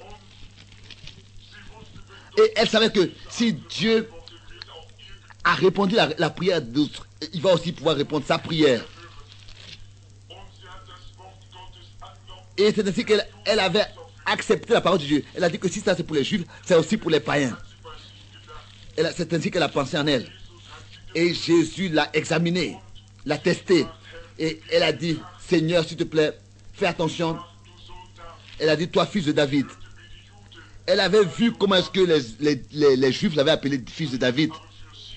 Mais pour elle, il n'était pas le fils de David. Un Juif a pu dire cela, mais elle était des nations, elle était païenne. Mais elle voulait avoir accès à lui. Dans Matthieu 15, à partir du verset 21. Elle n'a pas seulement dit cela comme ça. Elle avait voulu faire ce que les autres avaient fait. Et elle avait dit, fils de David, aie miséricorde, car ma fille est cruellement tourmentée par le démon. Et il a dit, il n'est pas correct de prendre la nourriture des enfants et de le jeter aux chiens. Oh, ça c'était quelque chose. Il n'a pas seulement rejeté, mais il a même comparé à un chien. Et le chien est quelque chose, la chose la plus basse que la Bible désigne. Et il a dit ce n'est pas correct d'ôter le pain aux enfants et de le donner aux chiens. Alors elle a dit, Seigneur, c'est vrai. Vous voyez, alors c'était plus, alors pour elle, il n'était plus fils de David, il était Seigneur. Dit-elle, mais les petits chiens mangent les miettes qui tombent de la table de leur maître. Cela a touché le cœur de Jésus. C'était ça. C'était le respect. Et il s'est tourné à elle. Il a dit, femme, ta foi est grande. Va à la maison. Qu'il te soit fait comme tu veux. Et à l'heure même, sa fille fut guérie. C'est ainsi. C'était proche d'elle. Elle s'était approchée de lui. C'était la manière avec laquelle elle s'était approchée. Alors, si par exemple je disais qu'il y a quelqu'un, un catholique qui vient et il me dirait, frère Branham, nous savons que Dieu exauce tes prières. Et si je lui disais, alors, maître, tu penses que c'est correct que je perde le temps avec vous? Je ne suis pas là pour vous, les catholiques, je suis là pour vous, je suis là pour les pentecôtistes. Qu'est-ce qu'il ferait, lui, en tant que catholique, si on lui dit cela? Il sortirait, il se fâcherait? Non. Cette femme s'est tournée et elle a dit, c'est vrai, Seigneur, c'est vrai. Mais nous sommes prêts à recevoir les miettes.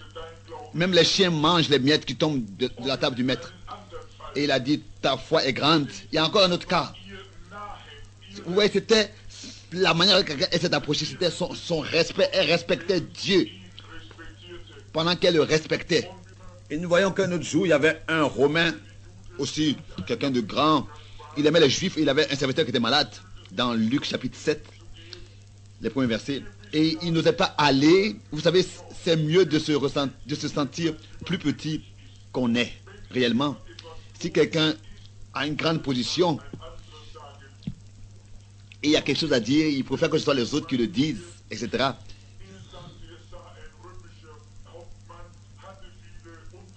Alors cet homme était venu et il avait envoyé faire dire à Jésus de venir parce que il n'osait pas aller, son serviteur était malade et il voulait que le Seigneur le guérisse. Et il a dit non, cet homme saint ne peut pas venir sous mon toit. Je suis un païen, je suis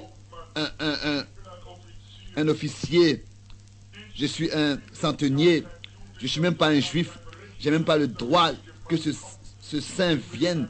Regardez quel respect il avait pour le Seigneur Jésus. Il a dit, qui suis-je pour que je puisse faire venir le serviteur de Dieu dans ma maison et lui ouvrir ma porte? Qui suis-je? Il a dit, je ne suis pas digne que tu viennes sous mon toit. Peut-être qu'il avait un palais, il était vu de tous, connu de tous. Il a dit, je ne suis pas digne que tu viennes. Il a dit. Et qui suis-je? Qui suis-je? Tu es envoyé aux Juifs, mais moi j'ai un serviteur et il est malade. je suis un homme avec de l'autorité, a dit. Et quand je dis à un serviteur, fais ceci, il le fait. Viens, il vient. Et je sais que tu as tout pouvoir. Ce que tu dis, cela s'accomplit. Tu peux dire à la maladie, pars et elle part, viens et elle vient. Et ça, il a reconnu. Il a reconnu il a compris que j'ai de l'autorité sur les soldats. Il a compris que Jésus a de l'autorité sur chaque maladie.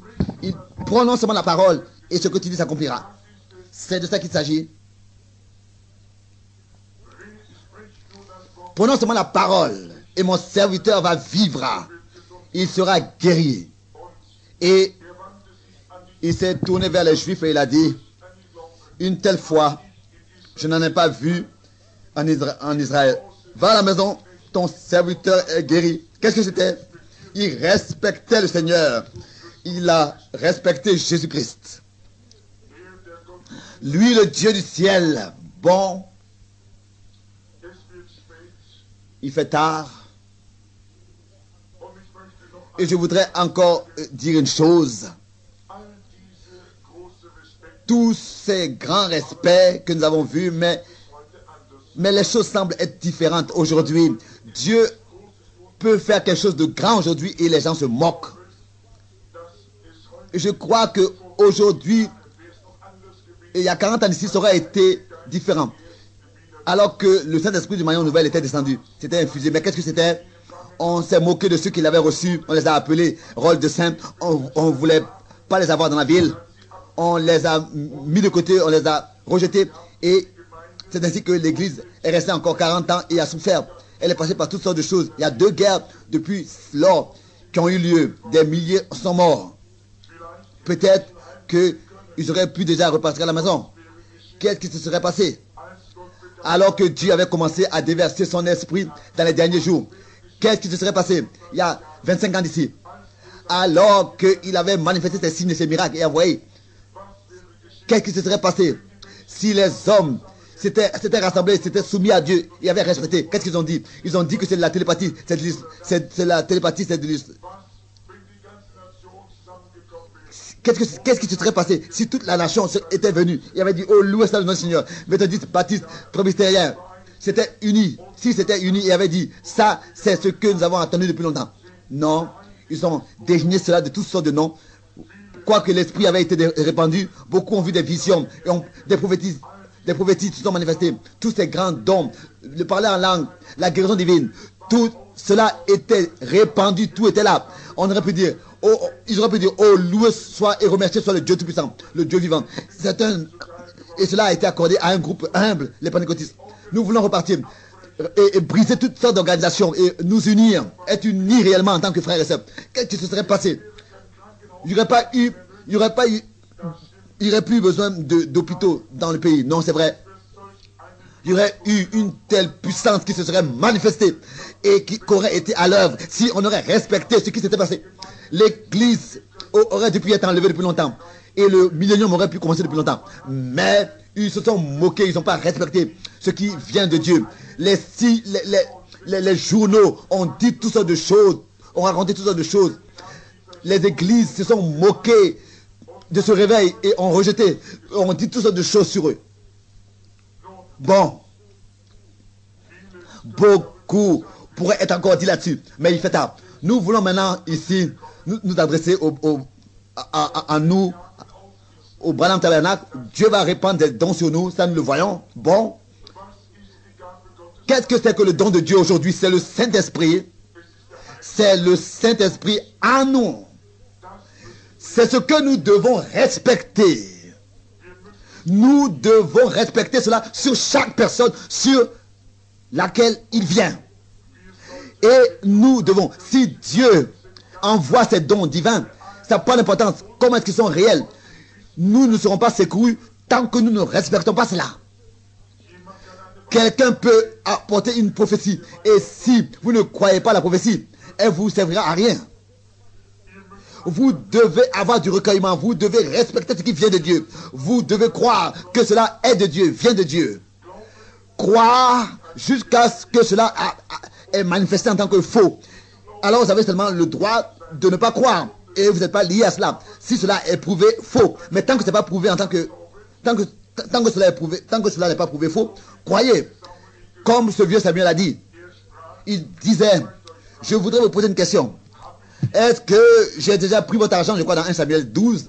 Est-ce que je vous ai déjà demandé de prendre soin de ma vie? Est-ce que je vous ai déjà dit quelque chose au nom du Seigneur qui ne se serait pas accompli ou bien qui ne se serait pas manifesté? Vous avez dit, vous n'avez pas besoin de roi, il ne vous aidera pas. Vous n'avez pas besoin de roi. Et il a posé la question, est-ce que j'ai déjà prononcé le ainsi dit le Seigneur et cela ne serait pas accompli? Mais malgré tout, ils n'ont pas apporté le respect à Samuel. Non, ils ont dit non, nous ne pouvons rien te faire de reproche, nous ne pouvons pas te faire de reproche. Tout ce que tu as dit, c'est accompli. Mais malgré tout, nous voulons avoir notre chemin. Non, vous devez vouloir le chemin de Dieu. Si vous voulez recevoir le Saint-Esprit, c'est pas en serrant, c'est pas en serrant la main du pasteur, c'est Christ en vous, car il est le messager de Dieu, le Saint-Esprit. Et nous devons le respecter. Quand il vient, pas que nous disions, oh regardez cette femme, elle pleure, etc. Et elle saute ici et là. Regardez les autres, comment est-ce qu'ils tremblent et comment est-ce qu'ils font, ils ont des émotions. Vous avez déjà, peut-être souvent, sûrement, blasphémé contre le Saint-Esprit. Si vous portez un jugement pendant que les croyants adorent. Il n'y a pas longtemps, j'étais à Orléans, il y a 12 ans d'ici, il y avait 2 femmes catholiques en tant que reporters, pas parce qu'ils étaient catholiques, parce que plus de protestants m'ont blasphémé plus que les catholiques, mais ces 2 filles-là étaient venues pour donner un reportage de journal et ils sont rentrés dans la pièce.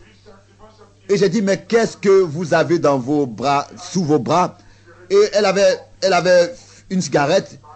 J'ai dit, s'il vous plaît, ça, je n'aime pas que vous fumez ici dans ma pièce, dans mon bureau. Elle m'a regardé comme si elle voulait me pousser.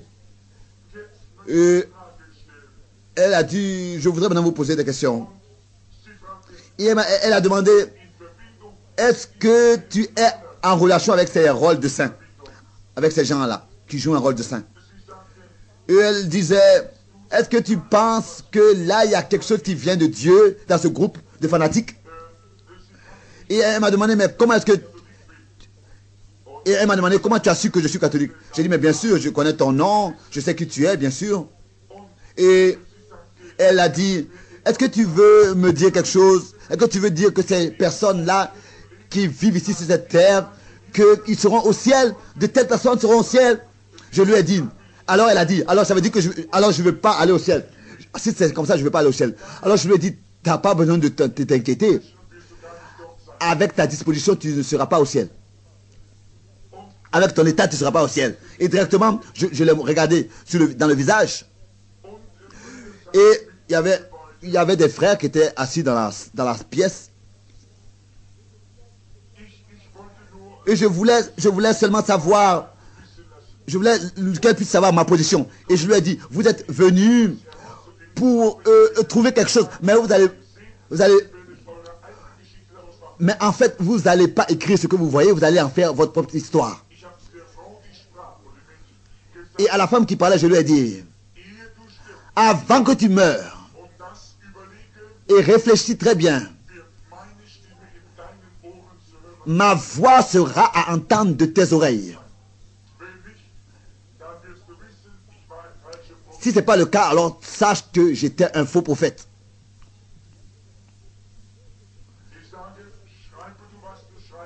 Alors je leur ai dit, écrivez ce que vous voulez écrire.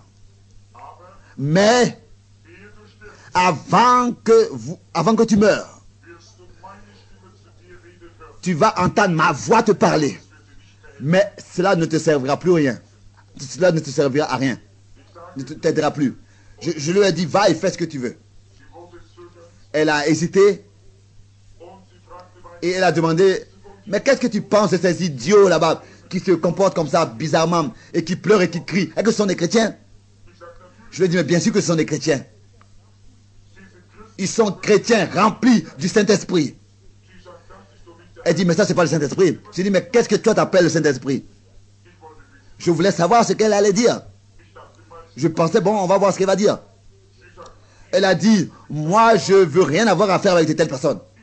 Je lui ai dit, mais il n'y a même pas de danger en cela d'avoir affaire d'être en relation avec de telles personnes. Et si tu es en relation avec Dieu, ou bien alors avec ses saints, il n'y a pas de danger. Et elle dit, quoi, saint?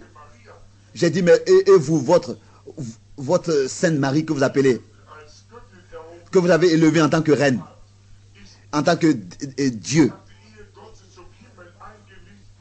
Et je lui ai dit, avant que Dieu la laisse aller au ciel, elle aussi, avec les 120, elle devait se mettre à genoux et attendre de recevoir la puissance du Saint-Esprit, de recevoir le Saint-Esprit. Et elle s'est aussi comportée tous avec eux comme des personnes qui avaient bu, qui étaient sous. Et elle m'a dit, ça c'est un mensonge. J'ai dit, un moment s'il te plaît. Et nous avons ouvert Actes des Apôtres. Et je lui ai dit, maintenant nous voulons lire.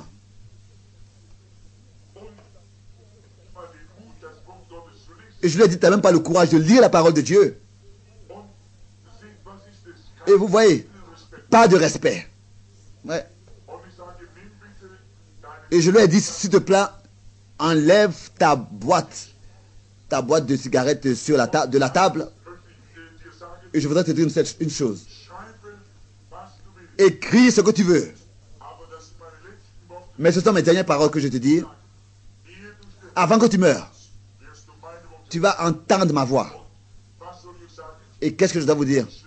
Elle n'a rien écrit comme reportage pour le journal. Qu'est-ce que c'est? Elle n'avait pas de respect. Il voulait seulement se moquer des croyants. Faire quelque chose. Ils ne savent pas ce qu'ils font. Ça c'est vrai. Mais ici dans la chapelle, je voudrais que vous puissiez conserver ces choses. Si quand Dieu commence à répandre son esprit sur des personnes, parfois que je sais que des personnes sont entrées dans la chair, alors qu'ils étaient sous l'onction du Saint-Esprit, j'ai vu qu'ils sont allés dans des extrêmes, mais je n'ai rien dit là-dessus. J'ai respecté. J'ai rien dit là-dessus. Vous ne devez pas comprendre. Si vous ne comprenez pas quelque chose, fermez vos yeux, fermez la bouche et respectez. Et respectez. Nous devons avoir du respect devant Dieu. Et si quelqu'un a reçu le Saint-Esprit, je dis, loué sois-tu, Père, tu as fait quelque chose en cette âme. Et comme cela me fait du bien, cela fait du bien aussi aux autres. J'ai un frère qui est dans le ministère. Et il disait que j'ai parlé de lui. J'ai parlé contre lui. C'était Ellen. Et il a prétendu que j'ai dit quelque chose sur lui. Et que du sang est sorti de ses mains. Et que il appelle cela la preuve du Saint-Esprit. Et il a dit que je me serais moqué de lui. Et que j'ai dit que cela vient du diable. Je lui ai répondu. Et je lui ai dit, frère Allen. Et sûrement que vous avez lu cela. Et il a partout écrit un traité qu'il a distribué, propagé. Et a dit quelque chose. Et je lui ai dit, je vais t'apporter tous les 6 rognons à Phoenix enregistrés. Et je vais t'envoyer chaque cassette enregistrée. Et dans les 6 réunions, seulement une seule fois, ton nom a été nommé. Mentionné. Car de ma chair,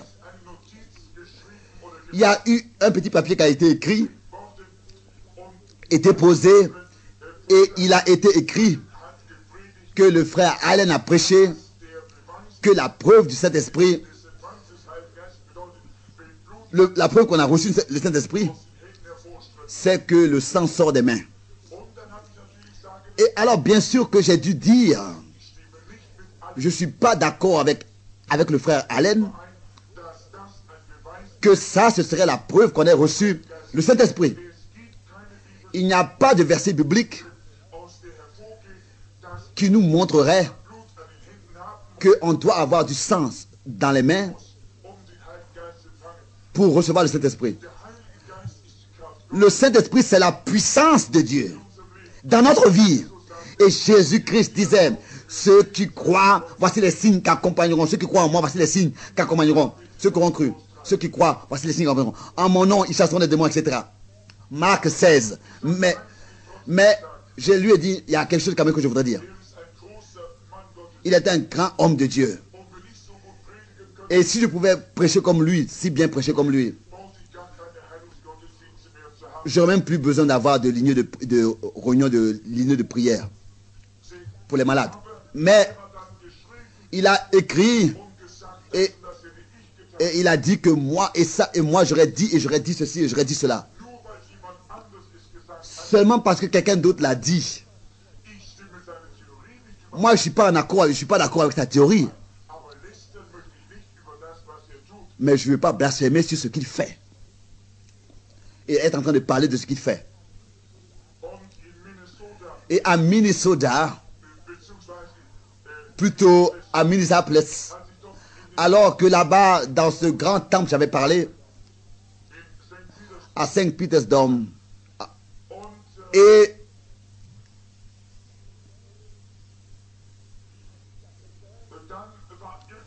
ensuite il y a quelqu'un qui a écrit un article ou bien alors une brochure sur les démons. Et je ne sais pas si cela est vrai ou pas, mais il a écrit que il y a une femme qui aurait été mordue par un démon. Sur ses mains et sur son visage. Et elle a été complètement blessée. Et ils ont dit que que le frère Ellen a écrit ce livre. Et cette même personne a écrit un bon article sur moi. Et j'écoutais toutes ces choses et les choses contraires. Et cet homme a élevé ces choses que Dieu m'a accordées. Alors j'ai dit, mais qu'est-ce qui se passe ici? Alors j'étais en train de lire dans le journal un article, une certaine personne dans la ville, je ne savais même pas qu'il était assis dans la réunion, alors que je disais ça. Et j'ai dit, toutes ces critiques-là qui ont été données ici, je dois d'abord constater que je suis reconnaissant des choses qui ont été écrites sur moi, que je ne suis pas en train de courir après l'argent et que les réunions se déroulent d'une manière sobre et correcte et normale. Mais si cet homme qui a écrit cet article dans le journal, s'il avait fait attention à ce qu'il avait écrit, alors je dois vraiment remettre en question, est-ce que tout cet article-là est vrai? Car on remarque qu'il n'a pas fait attention à ce qu'il a écrit. Car si cet homme avait vraiment fait attention à ce qu'il avait écrit, il allait devoir constater qu'il y a quelque chose qui n'est pas vrai. Et j'ai dit cela, j'ai pris position pour le frère Allen, sans savoir qu'il était assis dans la pièce, dans la salle. Même s'il serait dans l'erreur, je préfère le jour du jugement avoir pris position pour lui, quoi qu'il était faux et dans l'erreur, car il a essayé de servir le Seigneur et de sauver des âmes et de les conduire à Christ. Et je préfère avoir pris position pour lui que de me tenir en obstacle et contre lui. Car tous ceux qui invoquent le nom du Seigneur, je veux me tenir avec eux. Même si je ne suis pas d'accord avec ce qu'ils font et ce qu'ils disent. Dans la théologie, etc. mais je les respecte en tant que serviteur de Christ, en tant que mon frère. Ça n'a pas d'importance. Quoi qu'il fasse, nous devons avoir du respect au Saint-Esprit qui est dans le frère, bien sûr. Et si nous faisions cela, Dieu, je vous dis, allait infuser son esprit sur nous.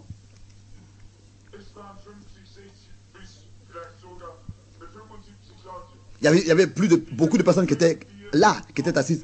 Si nous respectons Dieu et nous ouvrons au Saint-Esprit dans ce temps dans lequel nous vivons, et si nous pouvons respecter chaque don, chaque ministère, chaque frère parmi nous, oh, comment est-ce que Dieu allait sans s'arrêter déverser son esprit? Est-ce que vous croyez cela? Bien sûr. Nous devons avoir du respect devant Dieu. Nous voulons courber les têtes pour un moment. Avant que nous allions dans la prière, je voudrais savoir, est-ce que quelqu'un est ici qui dirait, frère Branham, je voudrais que tu pries pour moi. Je voudrais avoir du respect devant Dieu. Je voudrais toujours garder ma bouche en bride. Quoi qu'arrive, quoi qu'il se fasse, que Dieu puisse mettre cela dans mon cœur, de respecter chaque ministère, chaque service, chaque don. Que Dieu puisse m'accorder cela. Je vois que tous les mains se sont élevées. Moi, je suis élevé ma main. Que Dieu puisse m'accorder. Accorde-moi à être ton serviteur et à respecter mes frères et à respecter mes sœurs. Nous te respectons, toi le grand, le Saint-Esprit. Nous t'aimons, Père. Nous te remercions pour les dons de guérison. Nous te remercions pour le don de la prophétie parmi nous. Pour le don du parler en langue. Pour le don de l'interprétation. Oh Dieu, nous te demandons que tu puisses continuer à envoyer des dons par ton esprit parmi nous. Et sur tous, la grande estimation que nous avons dans notre cœur, c'est pour le grand don de Jésus-Christ. Nous te remercions pour sa grâce et sa miséricorde. Comme aussi sur toutes les autres petites choses qu'il nous accorde et qu'il nous met à notre disposition. Tout cela a eu lieu par tes souffrances et par ta mort à Golgotha. Tu nous as rachetés, tu nous as sanctifiés et purifiés et tu t'es révélé à ceux qui sont venus à toi. Nous te remercions de tout notre cœur de ce que tu viens aux hommes naturels. Et nous lisons dans Luc que c'était les pauvres, le peuple ordinaire qui t'écoutaient volontairement. Aujourd'hui, on dit, oh, ce sont que des personnes ordinaires. Oui, mais ce sont de telles personnes ordinaires qui aimaient t'écouter quand tu étais sur terre. Ce n'est pas les grands, les riches qui sont venus. Eux, ils n'ont pas prêté l'oreille. Les gouverneurs et tout ça, ils ne veulent pas t'écouter encore aujourd'hui. Mais, les hommes simples aiment t'écouter. Nous sommes des hommes simples. Et nous aimons te recevoir. Nous sommes reconnaissants et heureux, comme il était autrefois. Et nous venons, et ils reviennent et nous revenons aussi, nous te louons, nous t'exaltons. Et ils pouvaient porter ton opprobre et l'opprobre de ton nom. Et on les a appelés de toutes sortes de noms, mais ils étaient heureux. Car c'était un privilège pour eux, à cause du nom de Jésus-Christ, de souffrir. Et notre Dieu et Père, nous voulons, avec les disciples d'autrefois, être unis et dire que nous sommes bénis. Et comme avec Paul, nous voulons nous tenir et dire, alors qu'il s'était tenu devant Agrippa, et il a dit de cette manière que vous désigniez comme fou et insensé, c'est ainsi que je sers le Dieu de mes pères. Et il a dit, ton instruction te rend fou. Il a dit, je ne le suis pas. Et ensuite, il a dit, tu vas presque me convaincre d'être un chrétien. J'aimerais que tu le deviennes, mais pas dans les chaînes dans lesquelles je suis. Oh Dieu, quel amour avec Paul. Même, il voulait être maudit s'il pouvait sauver ceux de sa nation. Accorde-nous cet amour, ce respect les uns pour les autres, en tant que chrétien et sauvé. Et regardez les autres aussi étant chrétiens et sauvés. Si quelqu'un est béni de Dieu et qui fait une erreur, ne nous donne pas de regarder à l'erreur. Comprends que c'est un précieux frère, mais Satan a voulu le tendre un piège. Et nous prions, nous devons tout de suite prier pour lui. C'est ainsi que nous avons de l'amour dans notre cœur et que nous puissions aller vers les brebis égarées pour les ramener. Oh, accorde-nous ta nature, Père, et pardonne-nous nos offenses comme nous pardonnons à ceux qui nous ont offensés. Garde-nous de la tentation et du malin, car à toi appartient la puissance. Amen. Maintenant, il y a une prophétie qui vient. Voici, dit le Seigneur, mon peuple j'ai attiré ton attention en ce moment bien précis sur ces choses pour que tu puisses comprendre ce message en ces jours-là, selon mon ministère que j'ai établi. Je dis que tu as bien fait dans cette heure-là de prêter l'oreille à ma voix et d'écouter mon serviteur qui vous a parlé. Car je l'ai établi dans le ministère. Voici mon serviteur et mon prophète qui se tient dans ma présence et en ces jours-là qui a parlé. Je vous le dis maintenant à vos cœurs, qu'ils soient fondus pour être pour recevoir ce ministère que j'ai préparé pour vous et par lequel j'ai préparé des choses pour vous, car j'ai envoyé mon prophète. Écoutez-le, écoutez ce message. Car je vous ai amené ici et je t'ai dit beaucoup de choses et vous êtes venus dans ma maison et je prends soin de vous comme un père qui a des bonnes pensées pour ses enfants. Et j'ai envoyé mon serviteur pour parler avec toi. Levez vos yeux vers moi, sur moi, car je vous dis que mon serviteur, c'est moi qui l'ai envoyé pour qu'il puisse vous parler de ma part. Et je vais continuer à parler et à être avec vous et vous révéler les choses qu'il a envoyées par son ministère, que ces choses-là soient confirmées de manière multiple et puissante. Je vous dis déjà aujourd'hui, je l'ai envoyé et je l'ai confirmé et je vais encore le confirmer devant les hommes. Mais voyez, le temps est là où nous devons mettre ces choses en ordre dans l'église. C'est pour cette raison, ouvrez vos yeux et acceptez dans ces jours ce message, car je l'ai béni et car je t'ai béni et je vais te bénir encore au-dessus de tout et je serai tous les jours avec toi, car vous avez cru. Écoutez-moi et tournez vos cœurs à moi et au ministère que j'ai établi, ainsi dit le Seigneur. Amen. Merci Seigneur. Merci toi le Saint. Comme tu es merveilleux Père, comme nous te remercions. Quelle consolation c'est la présence de ressentir directement la présence de Dieu et de l'entendre parler par des lèvres humaines, confirmant qu'il est Dieu et qu'il demeure Dieu. Nous te remercions pour cela Père. Demeure avec nous Seigneur et supporte-nous pour que nous puissions, car pour que nous soyons ton peuple. Nous te le demandons au nom du Seigneur Jésus-Christ. Amen. Est-ce que ce n'est pas merveilleux d'être un chrétien? Est-ce que ce n'est pas merveilleux de connaître Dieu et de connaître sa présence? Car, tel qu'il a fait aujourd'hui, pour la deuxième fois, il a d'abord parlé à cette sœur par la lumière, tel qu'on a dit, et il lui a dit parce qu'elle a cru le message. Est-ce que ce n'est pas merveilleux? Est-ce que vous ne l'aimez pas? Combien l'aime de tout votre cœur et de toute votre âme. Il est merveilleux. Nous voulons nous lever.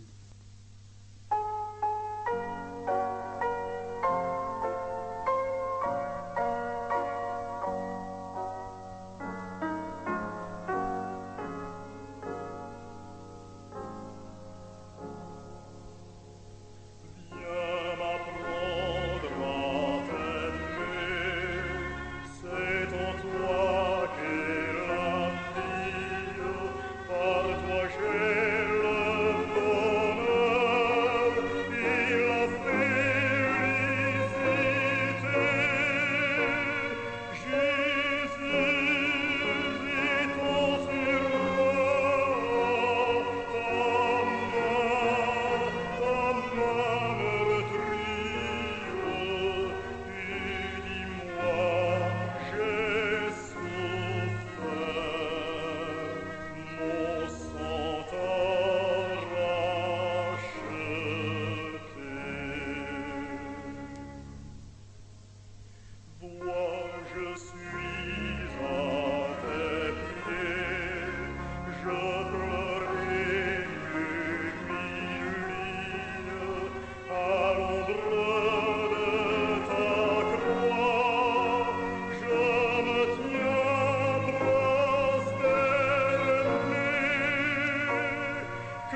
Glory.